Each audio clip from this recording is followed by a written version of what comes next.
Rome is burning. The flames consume everything. Temples built by emperors, libraries containing centuries of knowledge, homes where children sleep.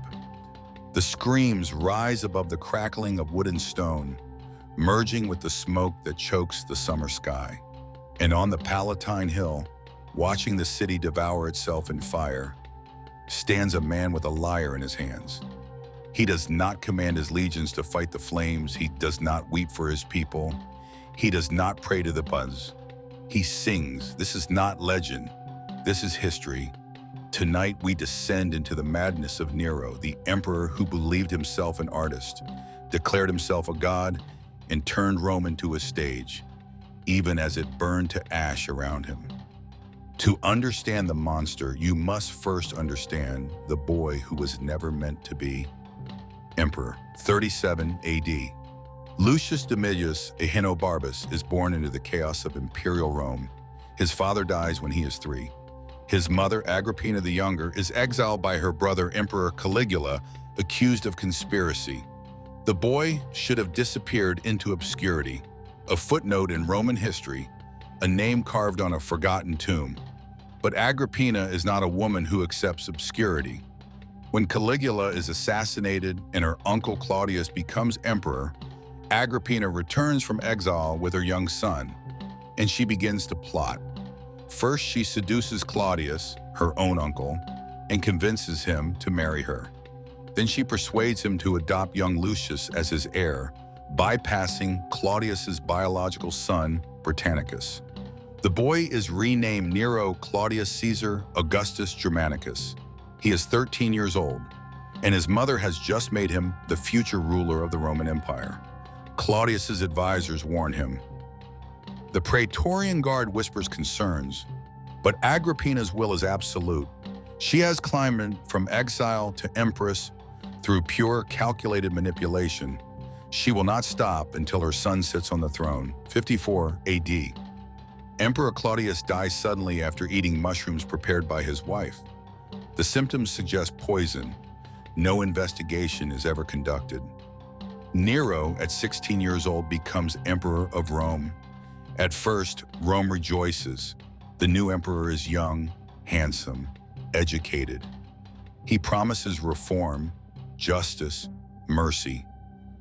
The Senate breathes easier, believing they can control a teenage ruler.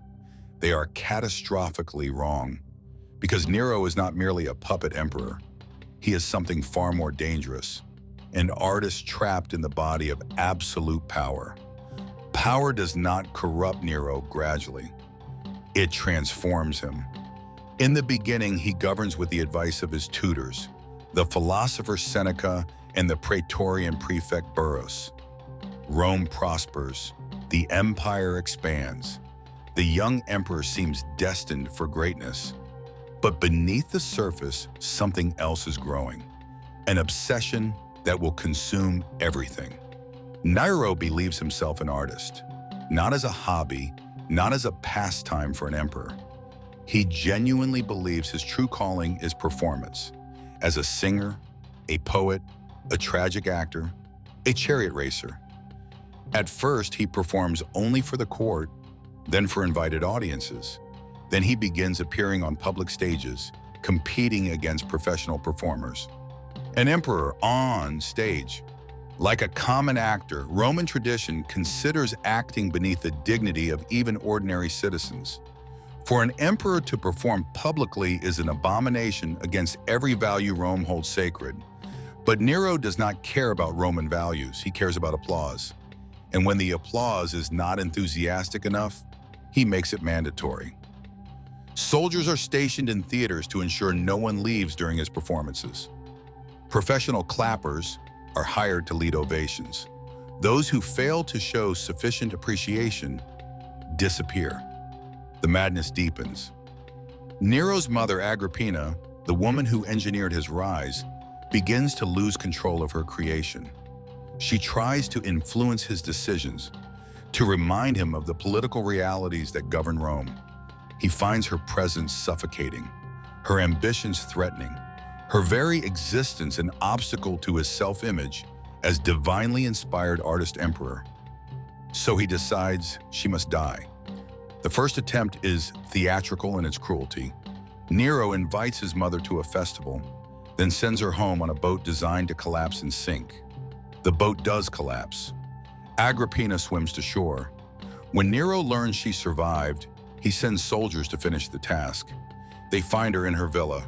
She tears open her robe, points to her womb, and speaks her final words.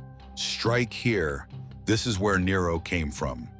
They do, repeatedly, until the woman who made an emperor bleeds out on her bedroom floor. Nero announces her death as suicide. Rome knows better. Rome says nothing.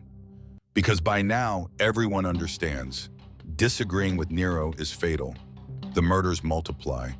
Britannicus, Claudius's biological son and potential rival, poisoned at a dinner party. Octavia, Nero's first wife, executed on false adultery charges. Seneca, his former tutor, forced to commit suicide. Anyone who questions him, anyone who outshines him, anyone who represents the old values of Rome that constrain his artistic vision, all are eliminated. And then comes the fire. July 18th, 64 AD. Summer heat has turned Rome into a tinderbox. In the narrow streets near the Circus Maximus, flames ignite. The fire spreads with terrifying speed. Rome's wooden tenements, packed close together, become fuel. The flames leap from building to building, district to district. For 6 days, Rome burns. When the fire finally dies, 10 of Rome's 14 districts are destroyed. Thousands are dead. Hundreds of thousands are homeless. And the people whisper, Nero started the fire. Did he? History cannot prove it. But what we know is this: while Rome burned, Nero was 40 miles away at his villa in Antium. When he returned and saw the destruction, he did not weep. He saw opportunity. On the ashes of Rome, Nero begins construction of his Domus Aurea. Empire, the Golden House, a palace complex so vast it covers 1/3 of the city, gardens with artificial lakes, rotating dining rooms, walls covered in gold leaf, a 120-foot bronze statue of himself as the sun god. Rome's homeless huddle in temporary shelters, while their emperor builds himself a monument to his own divinity. The people need a scapegoat for the fire. Nero gives them one: the Christians, a small, strange sect, easy to blame, easy to hate. Nero has them arrested in masses, has them torn apart by dogs in the arena, has them soaked in pitch and set aflame as living torches to light his gardens at night. The Christians burn. Nero's parties continue. Rome watches in silent horror.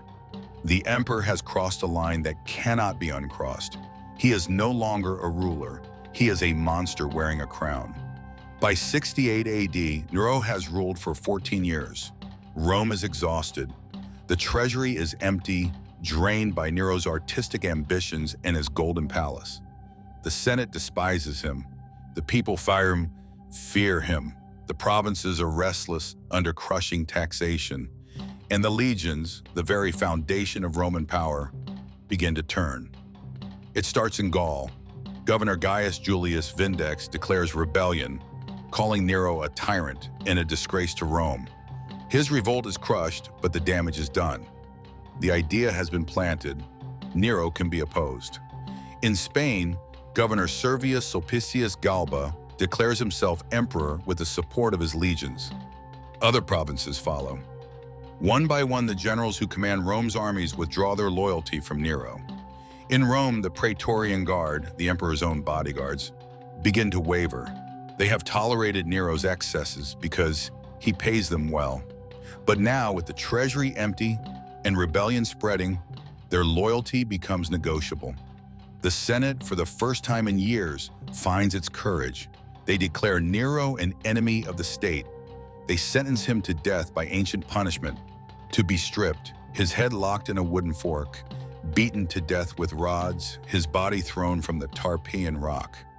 When Nero hears the Senate's decree, he finally understands it is over. He flees the palace with 4 loyal servants. hides in a freedman's villa on the outskirts of Rome, waits in a cramped, dirty room. This man who built himself a golden palace, listening for the sound of soldiers coming to arrest him. In those final hours, the artist emperor composes his own epitaph. What an artist the world loses in me. Not what an emperor. Not what a leader. An artist. As the soldiers approach, Nero's servants beg him to die with dignity rather than face public execution. He tries to kill himself, but cannot find the courage. His hand trembles. The dagger wavers. Finally, his secretary Epaphroditus guides the blade into Nero's throat. The last words attributed to Nero as he bleeds out in that squalid room. How ugly and vulgar my life has been. June 9th, 68 AD. Nero dies at 30 years old. No crowds mourn. No monuments are raised. His golden palace will be buried and built over. His statues will be torn down and melted. The Senate orders his name chiseled from every inscription. Damnatio memoriae, the condemnation of memory. Nero is to be erased from history itself. But you cannot erase a monster. You can only remember what he was and pray that power never creates another like him. Nearly 2,000 years have passed since Nero's death, yet his name still carries the weight of infamy. He is remembered not as an emperor, but as a symbol, a warning carved in blood and ash about what happens when power meets vanity, when authority answers to no restraint, when a ruler cares more for applause than for the people whose lives depend on his decisions. But here is the question that haunts us across the centuries. Was Nero born a monster? Or did absolute power transform him into one? The boy who loved poetry and music, who wanted to be an artist, was he corrupted by the throne he never asked for? Or was the cruelty always there, waiting only for opportunity to reveal itself? Perhaps the truth is more disturbing than either option. Perhaps Nero was simply human. A human given godlike power in a system with no checks, no balances, no way to remove a mad emperor without civil war. Rome created Nero as surely as Agrippina did, a system that granted one man absolute authority over millions, a culture that worshipped emperors as divine, a society that valued spectacle over substance, appearance over reality. Nero did not invent tyranny. He simply perfected its performance. And in his final moments, trapped in a freedman's villa, contemplating the dagger that would end his reign and his life, perhaps he finally understood the fundamental truth that power had hidden from him. An empire is not a stage. Citizens are not an audience. And the applause of a terrified crowd is not the same as genuine acclaim. The artist emperor died believing the world had lost greatness in his passing. History remembers it differently. History remembers the burning city, the murdered family, the tortured Christians, the exhausted empire. History remembers not what Nero believed himself to be, but what he actually was. So I leave you with this question, echoing across 2 millennia. When we remember Nero, the mad emperor who sang while Rome burned, are we looking at an aberration, a unique monster that could only exist in ancient Rome? Or are we looking at a warning, a reminder that every civilization is only one weak moment, one unchecked ruler, one cult of personality away from watching its own cities burn while a madman plays music and calls it art? What do you think? Was Nero born a monster, or did power create one? Could such tyranny happen again? In different forms? In different ages? Share your thoughts in the comments below. And if you wish to journey further into the darkness of history, to understand the rulers whose madness shaped empires and the moments when civilization stood on the edge of collapse, subscribe to Dark Ages Chronicles. Remember, those who forget history are condemned to watch it burn again.